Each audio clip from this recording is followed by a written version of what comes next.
नमस्ते विद्यार्थी मित्रांनो, लक्षणे सजीवांची हा धडा आपण शिकत आहोत आणि ह्या धड्यामध्ये आपण शिकत आहोत की अशी काही वैशिष्ट्ये जी फक्त सजीवांच्या मध्ये दिसून येतात. जसं की आपण पहिल्या व्हिडिओमध्ये बघितलं, वाढ आणि विकास ह्या दोन गोष्टी. सजीवांची वाढ होते म्हणजे त्यांचा आकार वाढतो, त्यांचं वजन वाढतं. विकास होतो म्हणजे ते वेगवेगळी कौशल्य शिकतात. बरोबर. आता आज आपण एक दुसरं वैशिष्ट्य शिकणार आहोत जे फक्त सजीवांच्या मध्ये दिसून येतं, ज्याचं नाव आहे चेतना क्षमता. परंतु ते वैशिष्ट्य शिकण्याआधी आपण काही त्याची इंटरेस्टिंग अशी एक्झाम्पल्स बघूयात की त्याच्यामुळे तुम्हाला हे चेतना क्षमता म्हणजे नक्की काय आहे हे समजेल. जसं तुमच्या पुस्तकामध्ये काही प्रश्न विचारलेत, त्या प्रश्नांवरती मी अशी मस्त चित्र मला मिळाली. सो बघा, आता इथे एक प्रश्न विचारले की झाडाच्या फांदीला मधमाशांचे पोळे आहे आणि काही मुलांनी त्या झाडाखाली शेकोटी पेटवली, असं एक काय होईल असं विचारलंय तुम्हाला. सो झाडाचं इथं मधमाशांचं पोळं आहे, काही व्रात्य मुलं असतात, खोडकर मुलं असतात, काहीतरी नवीन करायला जातात आणि मग त्यांनी असं काय केलं की त्या पोळ्याच्या खाली शेकोटी पेटवली. तर काय होईल सांगा, तुम्ही सांगा काय होईल. ऑब्व्हियसली काय होणार, त्या मधमाशा ज्या आहेत त्या पोळ्यातून बाहेर येतील, इकडे तिकडे फिरतील आणि त्या मुलांना येऊन चावतील.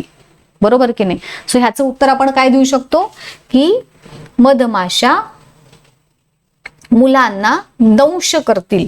मधमाशा पोळ्यातून बाहेर येतील आणि मुलांना दंश करतील. राईट. मधमाशा पोळ्यातून बाहेर येतील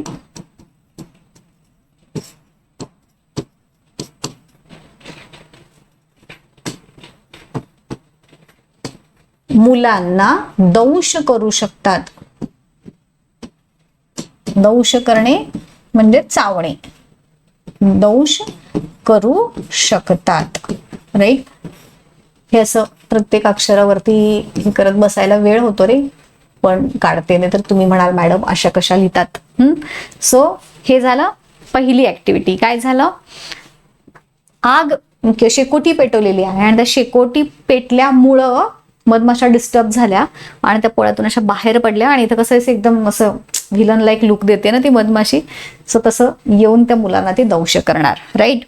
दुसरं एक्झाम्पल की कोंबड्या आणि त्यांची पिल्लं दाणे टिपत आहेत आणि तिथे जवळपास मांजर किंवा साप आला तर काय होईल. सो तुम्ही कधी प्राण्यांना जर त्यांचं निरीक्षण केलं असेल, कधी बघितलंय का रे की एखादा खतरा किंवा शत्रू जेव्हा येतो त्या प्राण्यांच्या किंवा पक्ष्यांच्या पण आसपास, तेव्हा ते एक विशिष्ट प्रकारचा आवाज काढतात. कधी ऑब्झर्व केलंय तुम्ही या गोष्टी? नक्की तुम्ही असं ना बघत चला. जितकं तुम्ही निसर्गाच्या कडून शिक्षण घ्याल ना, ते खूप वेगळ्या पद्धतीचं शिक्षण असतं. नुसतं निरीक्षणाच्या द्वारे पक्ष्यांचं, प्राण्यांचं, वनस्पतींचं तुम्ही जितकं निरीक्षण कराल तुम्हाला नवीन नवीन गोष्टींचं ज्ञान हे मिळत जाईल. सो कोंबड्या असतील किंवा पक्षी सुद्धा जेव्हा त्यांचा शत्रू, जेव्हा त्यांना असं वाटतं की काहीतरी डेंजर आहे, तर ते असे ना वेगवेगळ्या प्रकारचे विशिष्ट प्रकारचे आवाज काढतात आणि एकमेकांशी कम्युनिकेट करतात. तुम्ही जर कधी ऑब्झर्व केलं असेल तर मला सांगा नक्की कमेंट करून की अशा पद्धतीनं मी बघितलंय मॅडम की असं एक साप आला होता आणि तिथे पक्षी होते, मग ते वेगवेगळा आवाज करून एकमेकांना अलर्ट करू लागले. कुत्री वगैरे सुद्धा त्यांचे ना कम्युनिकेशनच्या प्रकार हे वेगवेगळ्या गोष्टी सांगण्यासाठी ते वेगवेगळ्या प्रकारचे आवाज काढतात. हे आपल्याला ओळखता आलं पाहिजे. त्यांची भाषा शिकल्यासारखं वेगळाच आवाज काढतात ते जेव्हा त्यांना डेंजर जाणवतो. तसं ही तर कोंबडी आहे, तिला दिसलं की मांजर किंवा साप आलाय तर ती एक प्रकारचे वेगळे आवाज काढणार आणि ती त्या पिलांना सावध करणार आणि ती पिलं पण पटकन घाबरून आईजवळ येतील. ते त्या सेफ जागी येऊन थांबतील एखाद्या. बरोबर. सो आवाज आला किंवा साप आला किंवा मांजर आलं आणि त्या कोंबडीनं काय केलं, विशिष्ट आवाज काढून पिलांना अलर्ट केलं आणि तिथून ते त्यांना सेफ जागी घेऊन गेली की जिथे त्यांना धोका नसेल. त्यानंतर पुढचं चित्र काय आहे की कोरड्या मातीच्या ढिगावर एका बाजूला थोडं पाणी टाकलं आणि जिवंत गांडूळ ओलसर मातीच्या कडेला कोरड्या मातीवर ठेवलं. म्हणजे इथं पाणी घातलंय, कोरड्या मातीच्या कडेला इथं ठेवलं, ओलसर माती जिथं आहे त्याला लागून असं. तर हे जे गांडूळ आहे, गांडूळ तुम्हाला माहिती आहे ना की ते नेहमी जिथं उबदार आहे, जिथं पाणी आहे, ओलसर जागा आहे, अशा ठिकाणी दमट जागी राहतं. कोरड्या जागी अर्थवर्म किंवा गांडूळ हे तुम्हाला दिसणार नाही. बरोबर.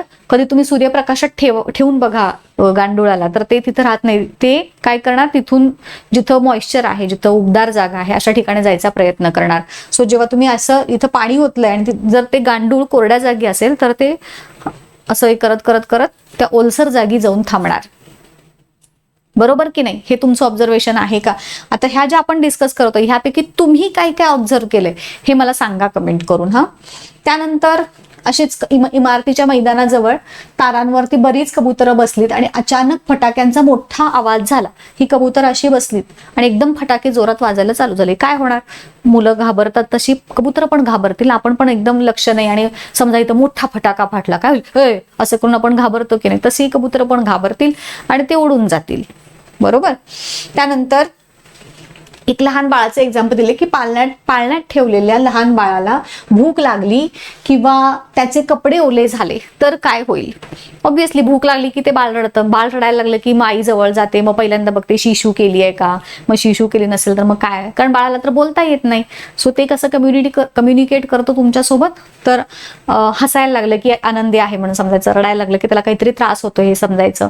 सो ह्या माध्यमातून ते आपल्याशी संभाषण करतं.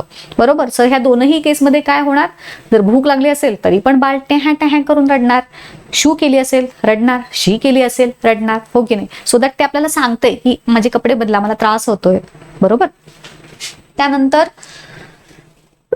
कमळाच्या कळ्या रात्री मिटलेल्या होत्या, मला इथे दिसत नाही, थोडंसं रिफ्लेक्शन होतंय, आणि सूर्य उगवल्यानंतर त्या कळ्यांवरती ऊन पडलं. जेव्हा रात्रीची वेळ असते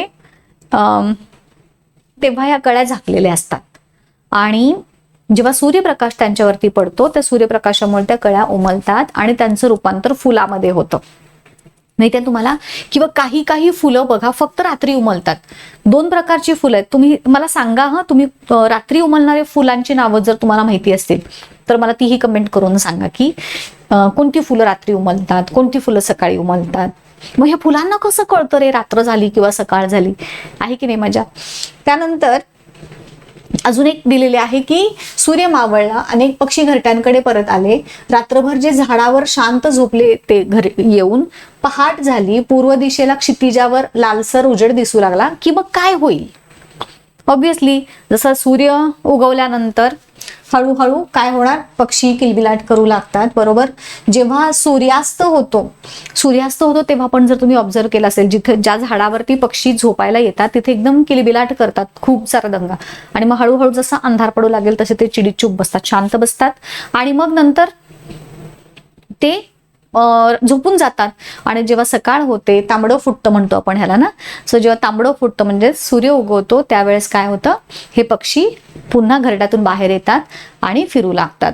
आता ह्या सगळ्या ज्या गोष्टी आपण डिस्कस केल्या ह्याच्यातून तुम्ही म्हणाल हे का डिस्कस करतोय, तर ह्याच्यातून आपल्याला जी आजची आपली कन्सेप्ट आहे चेतना क्षमता ती शिकायची आहे. सो सजीवांच्या मध्ये फक्त सजीवांमध्येच ही चेतना क्षमता दिसून येते. चेतना क्षमता म्हणजे काय, तर कोणत्या ना कोणत्या तरी उद्दीपनाला ते सजीव वेगवेगळ्या पद्धतीनं प्रतिसाद देतात. उद्दीपनाला दिलेला प्रतिसाद याला म्हणायचं चेतना क्षमता. मग आता ह्या ज्या ऍक्टिव्हिटीज आपण डिस्कस केल्या, ही पहिली ऍक्टिव्हिटी, ह्याच्यामध्ये उद्दीपन काय होतं, तर झाडाखाली शेकोटी पेटवली. सो शेकोटी हे उद्दीपन झालं, ज्याच्यामुळे त्या मधमाशा अलर्ट झाल्या आणि त्यांनी त्या मुलांना दंश केला. सो उद्दीपन काय झालं, शेकोटी, आणि त्याला प्रतिसाद काय दिला, मधमाशांनी त्या मुलांना दंश केला, हा त्याला दिलेला प्रतिसाद झाला. उद्दीपन झालं शेकोटी, त्याला दिलेला प्रतिसाद म्हणून मुलांना त्यांनी दंश केला. बरोबर. दुसऱ्या एक्झाम्पल मध्ये उद्दीपन झालं मांजर किंवा साप आला, मांजर आलं म्हणून कोंबडी अलर्ट झाली, तिनं पिलांना सिग्नल दिले त्यांच्या भाषेत आणि मग त्यांना बाजूला एका सेफ जागी नेलं. सो उद्दीपन झालं साप किंवा मांजर, आणि त्याला दिलेला प्रतिसाद म्हणून तिनं काय केलं, पिलांना अलर्ट करून ती सेफ जागी घेऊन गेली. त्यानंतर तिसऱ्या ह्याच्यामध्ये या ह्याच्यात काय झालं, पाणी किंवा ओलसरपणा हे उद्दीपन झालं आणि त्याला दिलेला प्रतिसाद म्हणून गांडूळ काय झालं, त्या ओलसर जागी गेलं किंवा उबदार जागी जिथे पाणी आहे तिथं गेलं. ओलसरपणा हा उद्दीपन झाला. हे लिहून ठेवा हा, मी जे सांगत आहे ते लिहून ठेवा. पहिल्या चित्रामध्ये उद्दीपन ही शेकोटी, त्याला दिलेला प्रतिसाद म्हणजे मुलांनी माशांनी त्या मुलांना दंश करणे हे झालं त्याचं प्रतिसाद. दुसऱ्या उदाहरणामध्ये साप किंवा मांजर हे उद्दीपन, कोंबडी पिलांना सेफ जागी घेऊन जाते किंवा एखाद्या सुरक्षित जागी म्हणा, सेफ नाही सुरक्षित जागी घेऊन जाते, हा दिलेला त्याला प्रतिसाद. तिसऱ्या चित्रामध्ये पाणी हे उद्दीपन आणि गांडूळ पाण्याच्या ठिकाणी जाणे हा प्रतिसाद. त्यानंतर फटाक्याचा मोठा आवाज हे उद्दीपन झालं. उद्दीपन कसं लिहायचं माहिती आहे ना रे पोरांनो तुम्हाला? हे लिहिता येतं का ह्याच्यातून? एक मिनिट मला चेक करू दे. अरे नाही लिहिता येत, जाऊ दे एक मिनिट. हा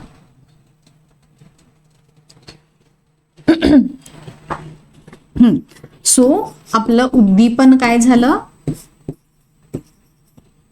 आणि त्याला दिलेला प्रतिसाद, असं दोन प्रत्येक ठिकाणी प्रत्येक चित्राच्या साठी मी तुम्हाला हे सांगितलेलं आहे.